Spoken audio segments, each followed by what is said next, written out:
I'm going to have a confusing statement for you. All bugs are insects, but not all insects are bugs. We're going to talk about how we can classify these different insects, bugs, and arachnids in front of me.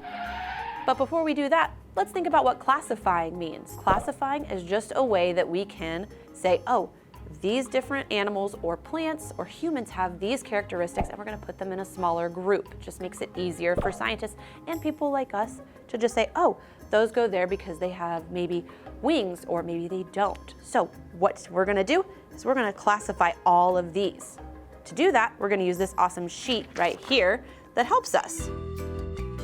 So let's look. We have got some insects here. Now, insects have 3 body parts. They have a head, a thorax, and an abdomen. So I'm going to find some right here that have that. Oh, this guy does. So I'm going to put him over here with this one and this one. Oh, this one too. They've got the wings too. You'll see that. So they have wings, and they'll have these cool things that are called antennae. All right. And then, oh, this guy has wings, but here we go. We have some that have 6 legs too. All insects have 6 legs, but they don't have wings. Those are what we would classify as bugs. All bugs are insects, but not all insects are bugs. Like this beetle right here. We're going to put him here, and then a praying mantis is going to go over here. The ants are also going to go over here. Now I have 3 left. These are our arachnids. Arachnids are different, and you probably know arachnids include spiders. Not everyone likes spiders. I kind of do. They're kind of cool.